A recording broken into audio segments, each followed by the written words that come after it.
You were never supposed to fit. That's not a flaw. That's not a mistake. That's evidence. Evidence that the one who made you didn't form you to be a cog in a failing system. The kingdoms of this world, this broken structure of achievement, fame, power, and control, was never your foundation. You were born in it, yes, but you were not born for it. Because before you ever took a breath, before your first word, before your first failure, before your first moment of shame, you were chosen. Not by men, not by the system, not by those who decide who is worthy and who is not. You were chosen by the one who stands outside of time, the one who was, who is, and who is to come, the one who saw you completely and still said, "That one is mine." The system says you must prove yourself, show your worth, build your platform, fit the mold, meet the standard. But what if I told you God bypassed all of it? What if I told you he saw the cracks, the insecurities, the sin, the trauma, and still called you his? That he didn't wait for your perfection to pick you. He picked you because he is perfect, and his choosing has never been based on performance. He chose a shepherd boy with no sword to slay a giant. He chose a stuttering man to confront a king. He chose a broken woman at a well to ignite a city. Not one of them fit the system. Not one of them passed the world's test. And yet they were God's answer to the world's problem. Just like you. You've spent too long trying to earn what you already have. You've been trying to climb ladders that lead nowhere, comparing yourself to people who aren't even walking your path, chasing approval from a world that never truly sees you. The system wants you distracted. It wants you to think that your value comes from the crowd. But God didn't whisper your name in the chaos. He shouted it in eternity. Not someday, and not maybe, but from the beginning, mine. He is not ashamed to be your God. He's not pacing heaven in disappointment. He's not looking at your resume or your failures. He's looking at your heart, the way it still seeks him, the way it still worships even when it's wounded, the way it still believes when everything screams doubt. That's not weakness. That's not foolishness. That is the very proof of your calling. You've been lied to, told that your value rises and falls with your output. But heaven doesn't use the stock market to measure worth. Heaven uses sacrifice. Heaven uses surrender. Heaven uses scars. You were never supposed to look like them. That's why you never felt like them. You were marked by a different hand, carved by a different fire, shaped by wilderness, not applause, and sometimes that hurts. Sometimes you'll feel like the misfit, the outsider, the unqualified, but I tell you, those are the very people God has always used, the stone that the builders rejected. It became the cornerstone. The one cast aside became the one God used to uphold the house. So let me tell you, if you've been rejected, you're in good company. If the world passed you over, heaven might just be spotlighting you, because when God chooses, he doesn't consult the system. He overrides it. That's why you can't find peace trying to make them understand you. They weren't supposed to. You don't need their approval to walk in your assignment. You just need to believe that the one who called you has already equipped you, even when you don't feel ready. Because being chosen doesn't always look glorious. Sometimes it looks like wilderness. Sometimes it feels like loneliness. But it is always drenched in divine purpose.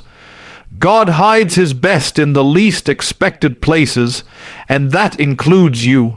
The system will say you're too small, too broken, too late, too weak. But God says, you're exactly what I need to reveal my glory. You're not where you are by accident. The battle you're in isn't random. The resistance you've faced isn't meaningless. The rejection, the confusion, the loss, it all points to this, that you were never meant to succeed in the system. You were meant to overcome it. That's why you don't fit. That's why it's been hard. That's why the enemy tried to shut you down early, because you were chosen by a higher authority. And heaven is still echoing with his decision, that one is mine.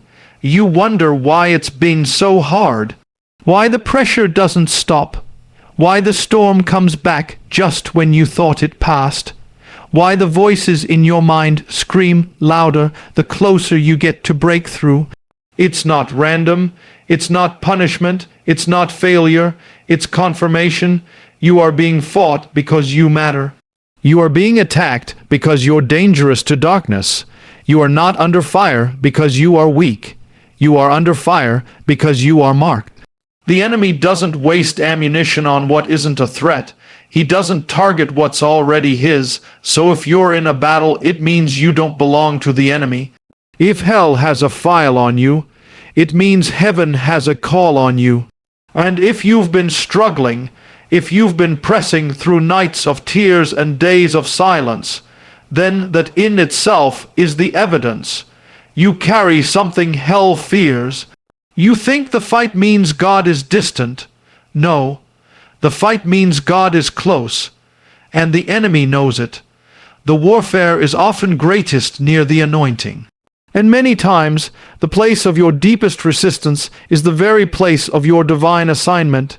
You're not being attacked because you've done something wrong. You're being attacked because you're standing in the right place. Let me tell you, spiritual pressure is prophetic. The shaking in your life isn't a sign of abandonment, it's the sign of advancement. You're stepping into territory that the enemy thought he owned. You're breaking chains that have been locked in your family for generations. You're walking through doors that were supposed to stay shut. That's why it's hard. That's why it's lonely. That's why you feel stretched beyond what you can carry. Because you're walking in a path the system never created for you. You're forging something new. You're birthing something eternal. And every force of darkness that's tried to stop you knows this truth. If you ever fully realize who you are and what God put in you, you become unstoppable. That's why the fight has been so brutal. That's why the whispers have been so cruel. That's why it's not just been a battle on the outside, but a war within your own mind. But hear me now, the battle is not your identity. The struggle is not your label. Your warfare is not a curse. It's a signal that there's a glory inside of you trying to break out. There's a purpose so weighty that the enemy is doing everything he can to keep it buried under discouragement, anxiety, compromise, fear, shame. But what the enemy didn't count on, what he underestimated, was your resilience. What he didn't factor in was your hunger for God. What he overlooked was the power of the Spirit that dwells in you. Because while you've been under attack, something else has been growing. Endurance, depth, discernment, fire. You've been refined in the furnace. You've learned how to pray when no one answered. You've learned how to stand when no one stood with you. You've learned how to walk when the ground gave way. That's not weakness. That's strength forged in fire. That's what the enemy fears. He wanted to break you, but all he did was push you closer to the flame. He tried to destroy you, but God used the storm to deepen your roots. He thought the pressure would crush you, but instead it pressed the oil out of you. Yes, oil, anointing, because the olive doesn't yield oil without pressure. The call doesn't manifest without crushing. And the most powerful ministries, the deepest compassion, the sharpest discernment, they are born through suffering. You thought it was just pain, but it was preparation. You thought it was warfare, but it was prophecy in disguise. The struggle proves the calling. The resistance confirms the direction. The opposition verifies the assignment. And the fact that you're still here, still breathing, still hoping, still standing even if it's on shaking legs, that is the sound of victory. Because when all of hell came against you, heaven never left your side. When the darkness closed in, the light inside you still burned. And when the system told you to give up, something in your spirit said, keep going. So don't you dare interpret your fight as failure. Don't you dare believe the lie that says you're disqualified. The truth is, you're in the fight because you're chosen. Because you're about to shake something loose in the spirit. Because you're about to walk in something that generations have waited for. And the enemy knows it, but now you do too. That's why it's been so hard. There are things in your life no one knows about. Not your family, not your friends, not the church. There are tears that never made it to your pillow because you held them back behind a fake smile. There are moments you were faithful and no one saw, no applause, no affirmation, not even a thank you.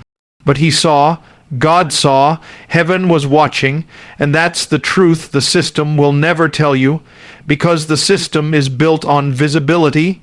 It's built on platforms and stages and spotlight, but the kingdom is built on the unseen, the quiet yes, the hidden obedience, the decision to turn the other cheek when you could have fought back, the moment you forgave them even though they never apologized, the night you worshipped with nothing left in your hands but pain. Those aren't small moments, those are holy ground. That's the altar God honors. See, the world only sees what's public. It sees what you produce, what you perform. But God sees what you surrender, and some of your most powerful victories have never been posted. Some of your greatest breakthroughs happened when no one was looking except Him. And that's what matters most, because while man looks at the outward appearance, God looks at the heart. He saw you when you held your tongue even though your pride screamed. He saw you when you stayed in the relationship, the ministry, the call, even when it felt like it was killing you inside. He saw the wrestle. He saw the self-denial. He saw what you laid down, and He didn't forget. You may think no one noticed. You may feel invisible, but the God who formed galaxies out of silence sees every sacrifice in the shadows. Heaven records what the earth ignores, and in the place where your faith looked foolish to others, in the place where you almost gave up, but didn't, that's where God leans in the closest.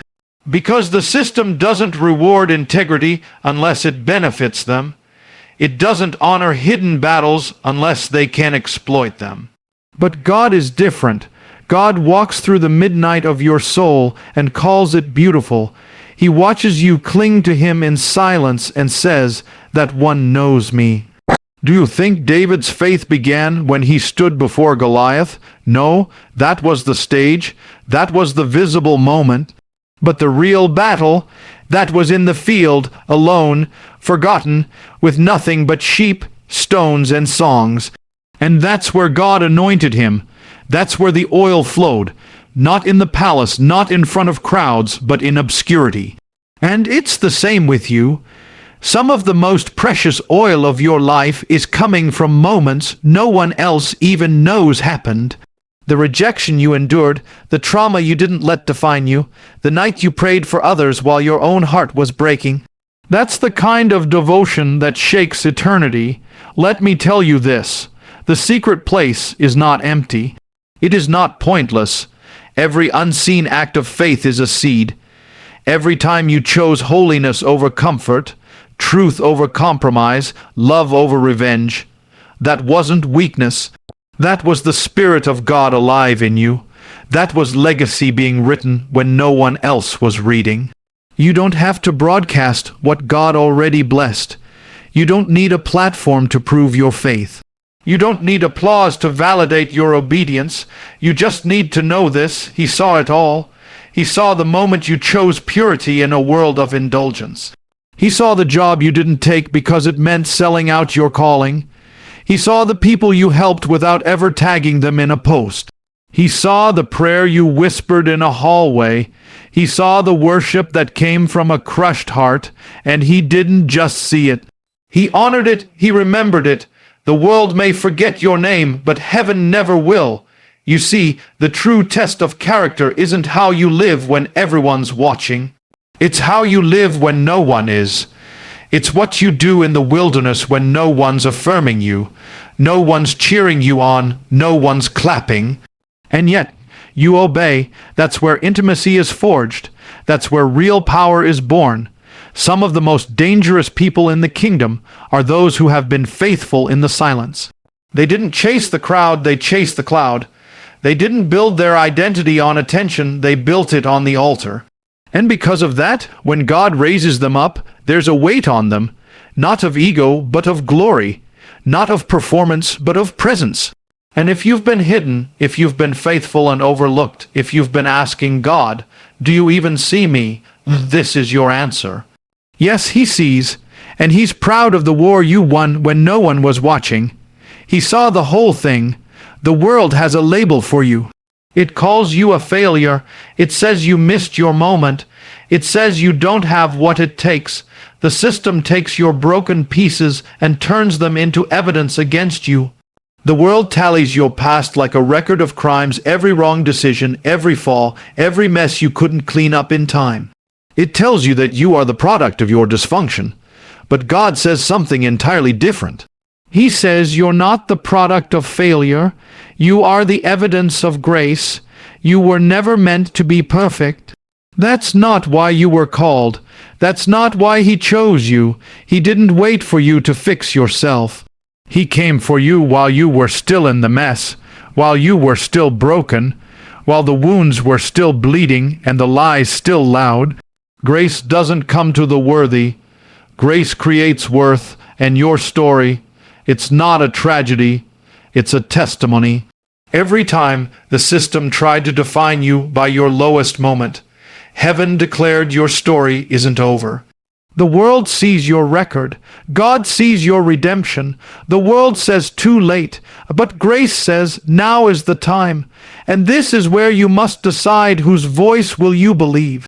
Because if you listen to the system, it will convince you that your pain disqualifies you, that your past is too heavy, that your struggle is your ceiling, but the system failed the moment it tried to measure the things of God by human standards.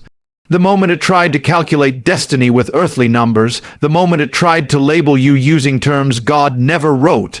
You were never supposed to be the hero of the story anyway. That job belongs to him. He's the one who steps into wreckage and brings resurrection. He's the one who uses the rejected to carry his promise. He's the one who takes the addict, the failure, the forgotten, and turns them into weapons of light. That means your scars are not signs of shame, they're signs of survival. That means the nights you almost gave up, those aren't evidence of weakness. They're proof that you kept standing.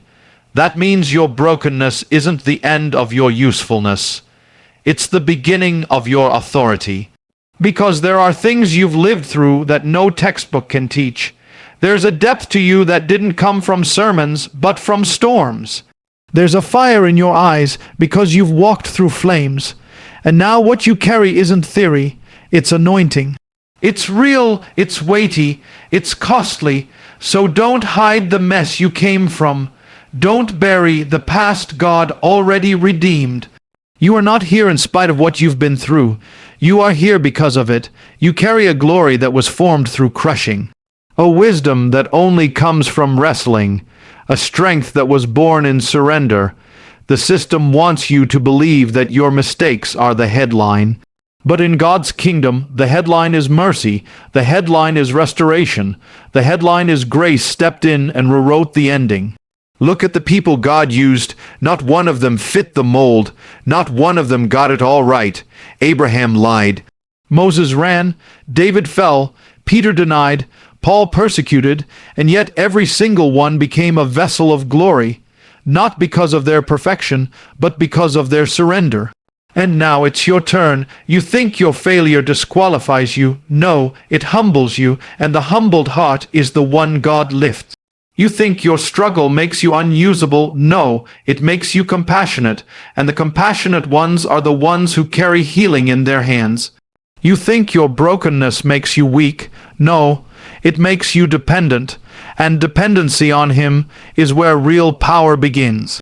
So yes, the system may look at you and see a ruined story, but God looks at you and sees a masterpiece still in progress. The system may have thrown you away, but God calls you His own. The system may have declared failure, but God speaks a better word: forgiven, redeemed, restored, chosen. You were never meant to be defined by your downfall.